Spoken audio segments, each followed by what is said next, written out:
Welcome to the second F122 deep dive video. My name is James Brallant, Social and Creator Manager on F122, and last time out we spoke about the physics and handling changes that are coming to the game, but this time it's all about VR and new features, which includes F1 Life.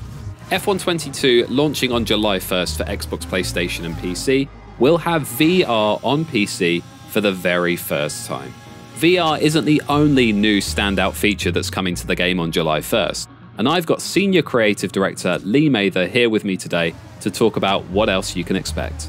Yeah, we've known the fans have really been looking for VR for some time, and obviously we needed it to be the right time for the team and the right time for the feature set of the game, but ultimately we also needed to find the right partner to do VR with.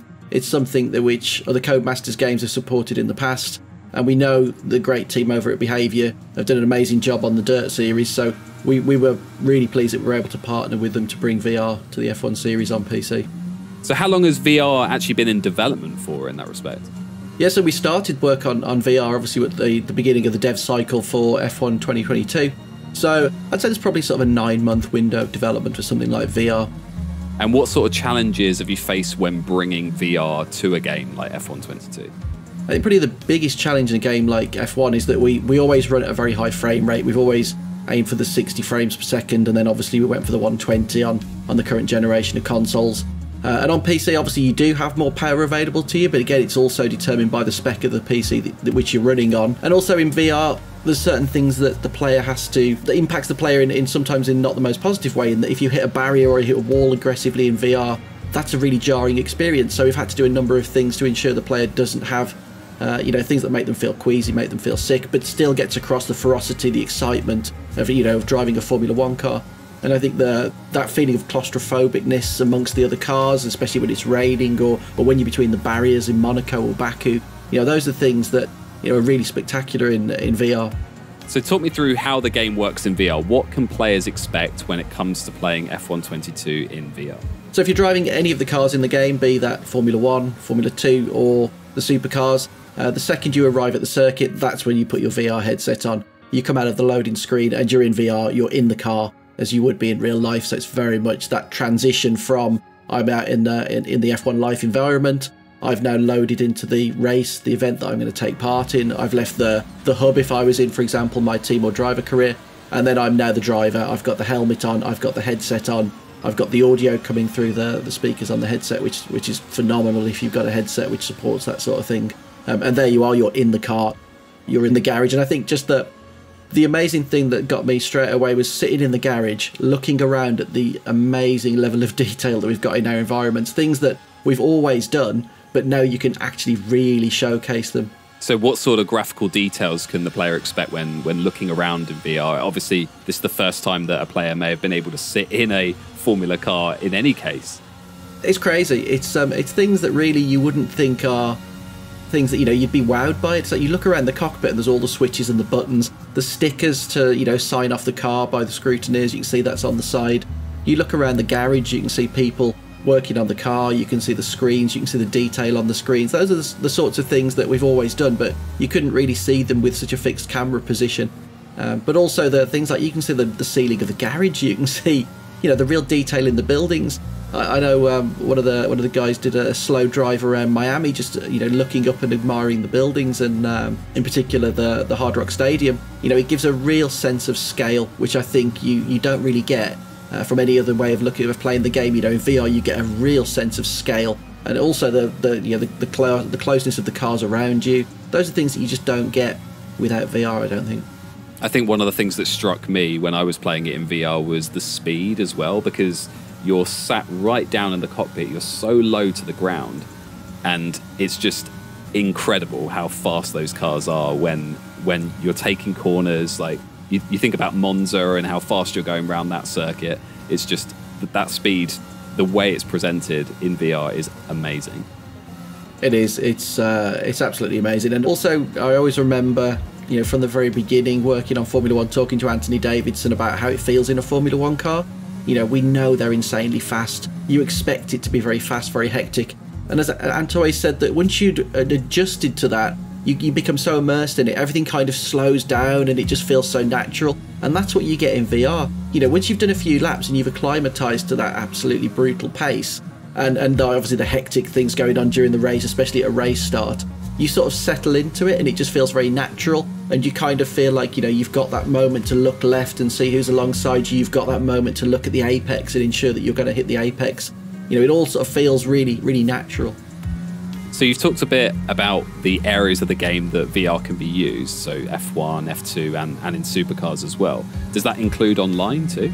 Yeah, we made a really strong conscious decision at the beginning of the development that we wouldn't segment out users who wanted to use VR online. So you can use VR while racing online as well.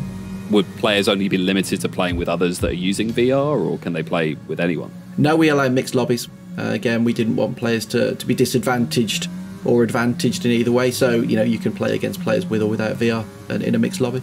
So in terms of headsets that are supported, what are they? So we're supporting the Valve Index, Oculus Quest 2 if you use the link cable, the Oculus Rift S, HTC Vive, HTC Vive Cosmos, and those are the ones that we've had the chance to give it, you know, the most thorough test on, so we're confident that they work incredibly well. And most importantly, Lee, will it make me drive better? I think over time it definitely will. I think it's one of those things where once you've adjusted to it, you'll feel it's more natural. You know, it is natural. It's what you experience while driving a real car, and that's what we've always said. You know, the way, if something feels natural, it makes it easier, and that's very much what I think you'll experience in VR. Now we've added some new broadcast and immersive features into the game. Can you talk a little bit about those? Yeah, there's a number of things we wanted to achieve here. So ultimately, we always want to represent the sport as realistically and as thoroughly as possible. And we find that, you know, a lot of players really enjoy things like the formation lap, you know, the safety car periods and pit stops. But not everybody wants to engage with them to the full degree. You know, sometimes the safety car period, the most exciting part of the safety car period, is the way it brings everybody together, and then there's the big, you know, release as all of the cars, you know, begin racing again. But what we wanted to do was for players who maybe didn't want to spend those sort of 4 or 5 laps behind a safety car, put in a broadcast version which represents it very much as they see it on TV. So they get the experience of the safety car, they get the outcome of a safety car without having to drive that period. And that's something we also wanted to do with the formation lap and also the pit stops. But we also did more with both of those as well, in that for the player who really wants to engage with them, we added a more immersive version of both of those features. So for the formation lap, you'll now be able to park your car in the grid slot before the race starts, obviously pointing your car at either a rival or to defend your position. And we also added a timing mechanic to pulling into the pit stop as well. So when you pull into your pit box, you have to time your turn in, and that's also impacted, of course, by your My Team and driver career, how you're doing with your pit crew as well there. So, you know, if you've been working on the perks for those members of the team, they'll be more effective as well. But if you obviously time the turn in incorrectly, they may actually have some more problems. For example, stuck wheels if there's a tyre change, or if the front wing needs to be changed, they may have issues, you know, swapping the wing. So again, it was catering for people who want the full immersive version to do all of those things themselves, but also for players who want a more casual experience or a more cinematic experience. There's the broadcast presentation. You actually talked about the pit stops there and the errors that the pit crew can take. From what I understand, we had to recapture the motions of those as well, because obviously bigger tyres. So can you talk a bit about that process? Like how do you replicate a pit stop error in motion capture?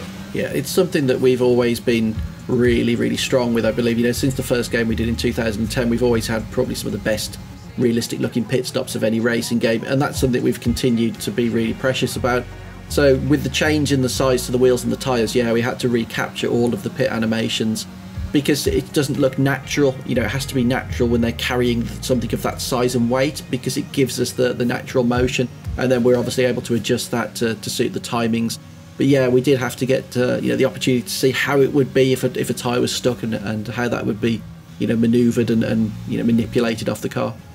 Now, I'm not a great driver at the game, I'll be the first to admit that, but I love battling with the AI when I'm playing offline. So have you added anything to F1 22 to help with this? Yeah, so again, in a similar vein, you know, people want to play the game differently. Some people really want the challenge of racing against the ultimate AI, and they've got the ability to cope with that. They understand the strategies, they understand the timings of everything that's going on. But for some of our newer players, people who've come in maybe through a love of Drive to Survive, or people who are just picking up on the sport because it's really, you know, they're going through a massive resurgence at the moment, we've added in a new feature called Adaptive AI. And the concept behind adaptive AI is very much to cater to what you're looking for from the experience, which is you want to be part of the battle. You know, we've put in an amazing range of assists over the years. You know, now we've got things like the steering assist, we've got the off-track surfaces which are more forgiving, we've got ABS traction control, automatic gears. Even we can even control, you know, the ERS and the DRS for the player if need be, so they can get that, you know, whatever level of assistance they find comfortable for them. But if they're not battling with other cars, then they're just driving around. And adaptive AI allows you to stay in the battle. It allows you to be racing with other cars. And then it's scalable, you know, so it automatically scales in its first instance, so you can obviously stay within the race. But if you're a player who's very new to the game, there's a further option which really slows the AI down when you've made a mistake. So they essentially will wait for you to a degree to allow you to stay amongst that group and amongst that battle. So I'll probably be using that more aggressive one there in my game. Okay, thank you very much for that. Now, so have there been any changes to My Team or career modes in the game?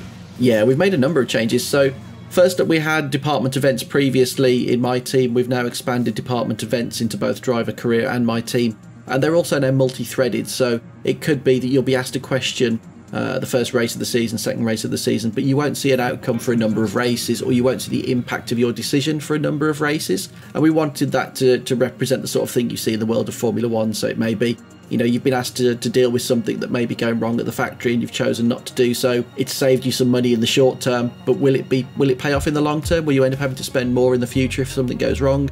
So that was something that we felt was really a key part of the sport, and very strong as well for things like My Team.